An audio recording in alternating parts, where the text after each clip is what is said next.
Hello and welcome. I often get asked, how did I get started as a data analyst?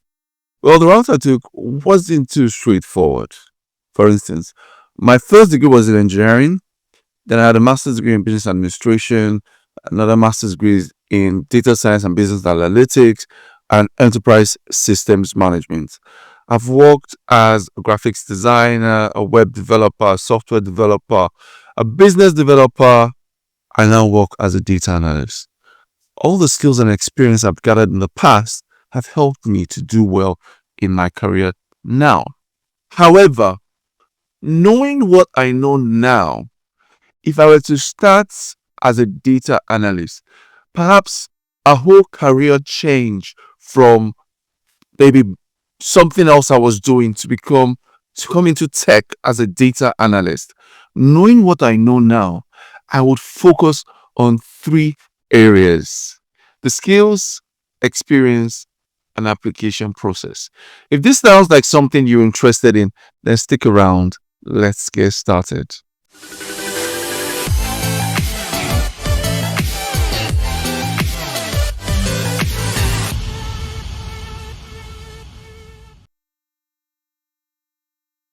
First things first, skills. To do well as a data analyst, you need to build the skills required. One of the skills required, and you just need to know this, is Excel and SQL. Now, Excel is one tool you would use again and again as a data analyst. And this is because wherever you work, whatever the domain you work in, they would have a form of database that they'll be pulling data sets from. And of course, all these databases will be able to pull into, for instance, a spreadsheet for analysis.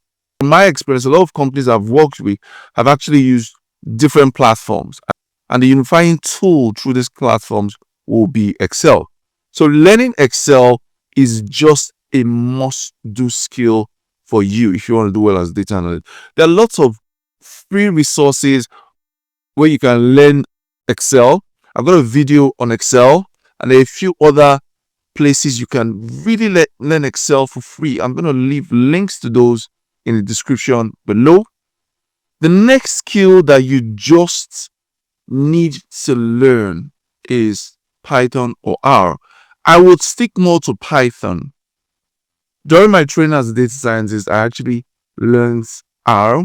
But in the industry, I've had to pick up Python because Python is a lot more versatile. You can do a lot more with Python, and it's actually a lot more versatile. I had to use Python more. So I'll suggest you spend some time to learn Python. I'll leave description to a few free resources where you can learn this in the description below. The third skill that you need to master is data visualization. My background in graphics has actually helped me to, look at colors, look at font sizes, and make awesome dashboards. But that is a skill you need to learn if you want to succeed as a data analyst. So learning a tool like Power BI will be very, very useful. If you give time to learning these skills, within a month, you should be able to grasp these skills. So the first thing, learn the skills. The next is skills alone won't land you the job. And that is the truth. Skills alone won't land you the job. You need to show that you have some experience. Now, the higher up you want to go, or the higher up you apply as a data analyst, there will be need to have some domain knowledge because we're going to be checking out your experience in that area. So, for instance, I've worked in social housing. I see a data set and I can interpret it, understanding what it means in that domain of social housing. So that is where the experience comes in. As a starter data analyst, how do you show experience? You show experience by building a portfolio. You show experience by working on live projects. I will be starting a series of live projects. If you want to be a part of that, please be sure to subscribe so you get a notification when I begin that series. I would also be leaving a few links in the description section of this video to where you can actually see a few portfolio projects. Now, have a few portfolio projects. To build or show your experience, it's good to get on platforms like Kaggle and GitHub. Kaggle and GitHub, because they give you an opportunity to meet with other people in the community, to work on projects, and then you can actually showcase these projects as things you have done. I remember my first data analyst job I got here in the UK. One of the projects I had done on Kaggle and some of the projects I had done on GitHub, those were the portfolio projects I presented to show experience in that field. So have portfolio projects. The next thing is internship and apprenticeship.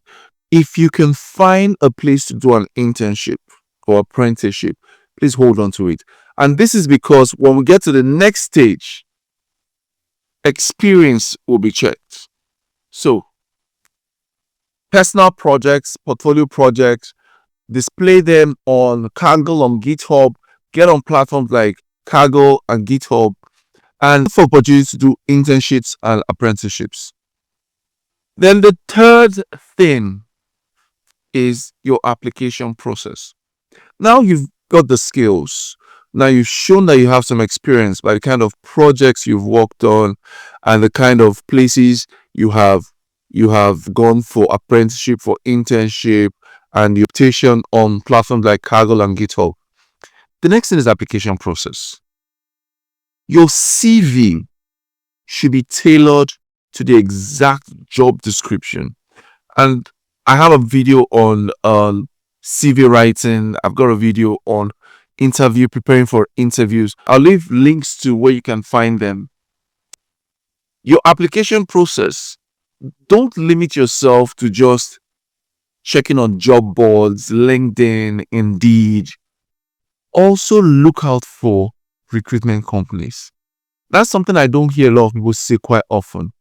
But one of the best jobs I've done here in the UK was a job I got through a recruitment company. Now, a lot of times these recruitment companies, they know the requirements for the employer. They want you to get the job also because they get something for bringing someone in. And they also would be willing to let you in on what it takes to get that job. So, aside job boards like LinkedIn, like Indeed, also look out for recruitment companies. So get recruitment companies, send your CVs to them, and they will get back to you when there's a job opportunity that fits you. If you'd like some help with preparing your CV, I'll leave a link to how you can contact me one-on-one. We can have a one-on-one, look at your CV, look at how to apply, look at the skills. If you would like us to work together from the skills you need to master, showcasing your experience, and also the application process, I'm going to leave a link in the description below. Something else about your application is you need to apply strategically. Start from an entry-level role. In a few months, you would have gotten the skills, you've been in an organization, you've learned the tips and the tricks, and then you can move on. So apply strategically for jobs. The next thing is networking is key. As much as possible, even as you are applying for a data analyst role, ensure that you network, join data analyst communities in your areas, go on Eventbrite and see some of the meetups you can be a part of. On LinkedIn, join some of the communities. The reason is, this way, when there is a job opportunity, you get to know on time. You get to pitch yourself and put yourself forward for those opportunities. Most likely see what is required and tailor your CV to that opportunity. Prepare. The next tip on the application process is to prepare for the interview.